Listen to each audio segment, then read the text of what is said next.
I'm Lynch, and this is Lifestyle and Food. We're talking pie, a tasty way to top off any meal. And with those holidays approaching, you better hurry into the pie hole. Quickly becoming one of my favorite sections in LA, the Joel Bloom Arts District is home to the pie hole. With their pies made daily from scratch, they have a yummy selection of both savory pies, like the mac and cheese and meat, as well as the sweet, including the popular apple, Mexican chocolate, and maple custard. I spoke to co-owner Lindsay Hollister about the restaurant as well as what kind of pies they'll be making for the holidays. Lindsay, I gotta ask, the pie hole, where'd the name come from?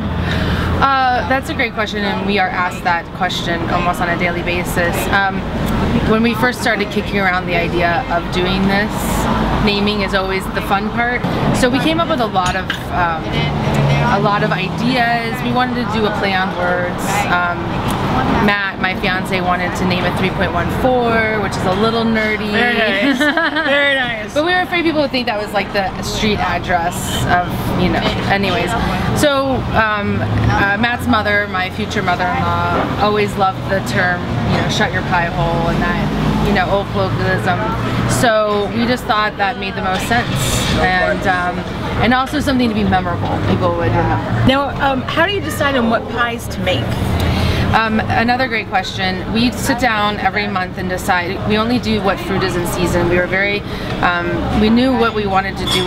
We didn't want to bake pie from frozen fruit because you can go and get that anywhere. Sure. So if you're going to come to a specialty pie shop, if you're going to pay the prices for the hand rolled out fresh produce, fresh fruit, it needs to be in season. It needs to be the best you can possibly find.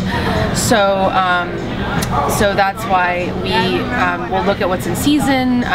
We look at holidays. What do people think of when they think of, you know, Thanksgiving? Well, pumpkin pie, pecan pie, maple custard is sort of our favorite that we brought back because it's very fall, that idea of it. So, and also I listen to customers and I hear what they want. And now, and I don't know if we're gonna get the answer, where do you get the recipes? No, you can definitely, it's not a secret. We do actually have family recipes. Right now our pumpkin pie is my fiance's great-grandmother's recipe. It was her recipe. It's the pie that Matt grew up on, and it's called Moe's Pumpkin Pie because that was his grandmother's nickname. Well, you've just been so successful down here in the Arts District. Any plans to expand? We would love to expand. And people ask us on a daily basis, come to the West Side, come actually Michigan, Texas. We've heard every different state. We've heard, we actually had a customer whose brother lives in Shanghai. Oh, wow. And he had heard of us because of a food blog. And he said, if you come to Shanghai, there's nothing like you in Shanghai. We don't have pie in Shanghai. Well, thank you very much for your time and much continued success. I appreciate that. Thank you so much. So at the pie hole, they not only have sweet pies, but also savory like this mac and cheese. But we're gonna try the traditional apple and of course, the pumpkin. So let's give it a whirl. And it's just delicious. Very custardy, lots of great holiday spices. Come on down to the pie hole. The pie is fantastic. Whether you're ordering a whole pie for the holidays or just an individual slice with a great cup of coffee. I'm Maria Lynch. Thanks for stopping by.